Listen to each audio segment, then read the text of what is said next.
오늘 하세나 본문은 호세아 11장 1절에서 12절까지의 말씀입니다. 이스라엘이 어린 아이일 때에 내가 그를 사랑하여 내 아들을 이집트에서 불러냈다. 그러나 내가 부르면 부를수록 이스라엘은 나에게서 멀리 떠나갔다.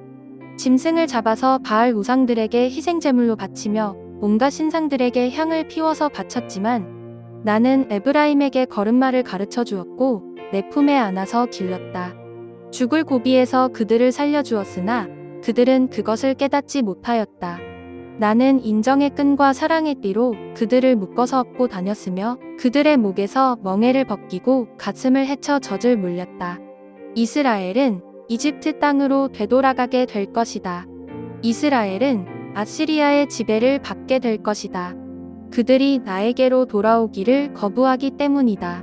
전쟁이 이스라엘의 성읍을 휩쓸고 지나갈 때에 성문 빗장이 부서질 것이다. 그들이 헛된 계획을 세웠으니 칼이 그들을 모조리 삼킬 것이다. 내 백성이 끝끝내 나를 배반하고 바알을 불러 호소하지만 그가 그들을 일으켜 세우지 못할 것이다. 에브라임아, 내가 어찌 너를 버리겠느냐? 이스라엘아, 내가 어찌 너를 원수의 손에 넘기겠느냐? 내가 어찌 너를 아드마처럼 버리며 내가 어찌 너를 스보임처럼 만들겠느냐? 너를 버리려고 하여도 나의 마음이 허락하지 않는구나.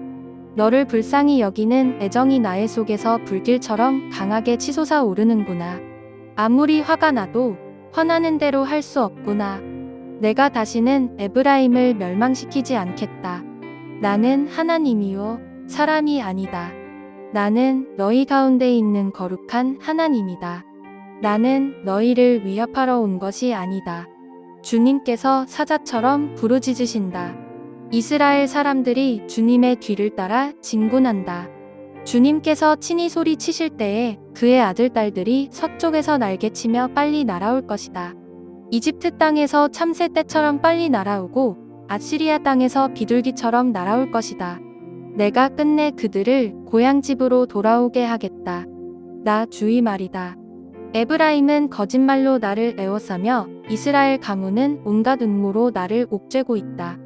유다 족속도 신실하고 거룩하신 하나님을 거역하고 있다. 호세아 11장은 하나님께서 이스라엘을 향한 애틋한 사랑을 고백합니다. 이제 막 걸음마를 뗄 때 아장아장 걸어 다니는 한 아이를 향한 아버지의 사랑을 보는 것과 같죠. 혹시라도 넘어질까봐, 혹시라도 다칠까봐 걱정하는 아버지의 마음은 사랑 그 자체입니다. 아버지의 온 관심과 마음이 아이에게 가 있죠. 오늘 본문에는 하나님께서 자신의 마음을 아이를 키우는 아버지의 마음으로 표현합니다. 1절 말씀에는 이스라엘이 어린아이일 때에 내가 그를 사랑하여 내 아들을 불러냈다라고 말씀합니다. 아이에게 있어서 부모는 전부이죠. 어린아이는 부모의 헌신적인 사랑을 먹고 자랍니다.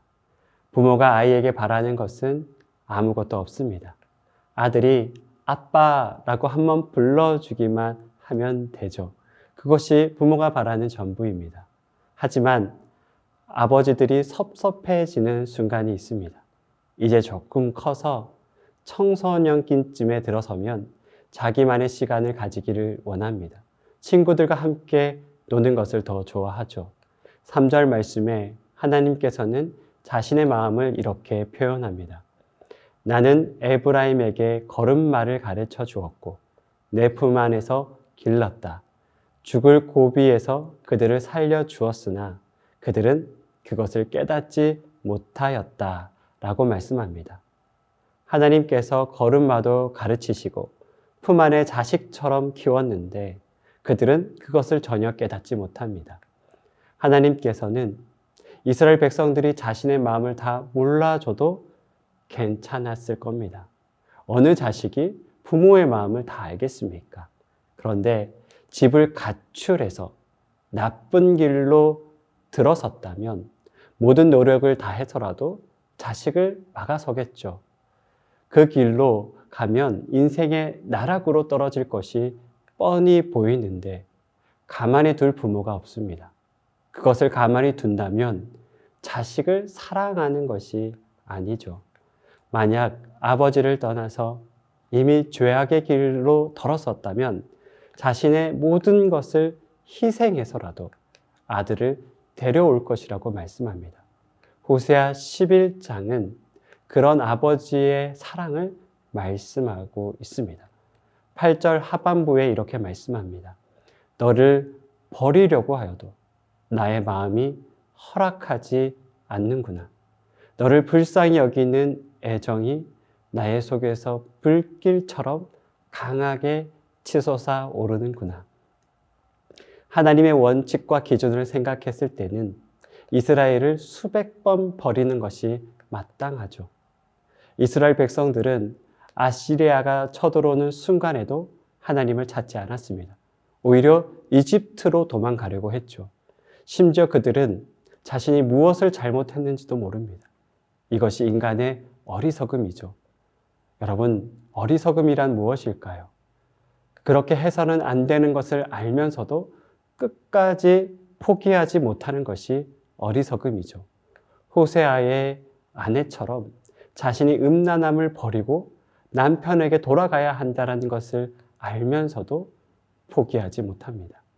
호세아를 읽다 보면 정말로 안타까운 것이 이스라엘 백성들이 어리석다라는 것입니다. 어리석음의 무서움은 집착이죠.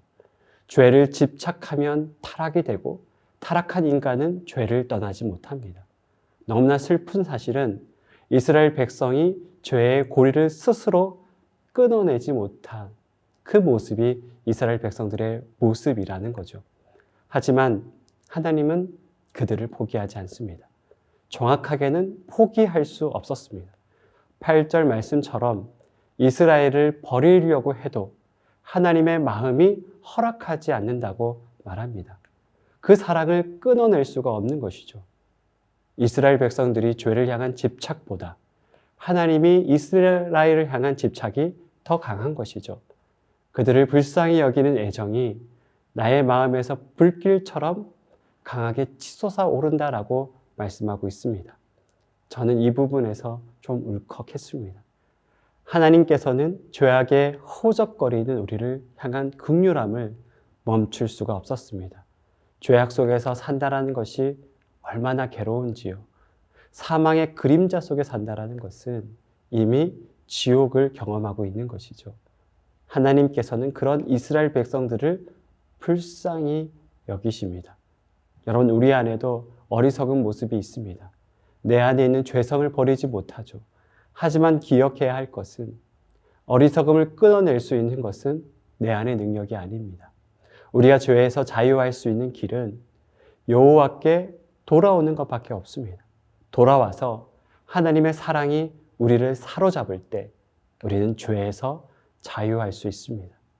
하나님께서는 오늘도 온전한 사랑으로 우리를 불러주고 있다는 것을 잊지 말고 그 사랑 안에 사는 성도들이 되기를 소원합니다.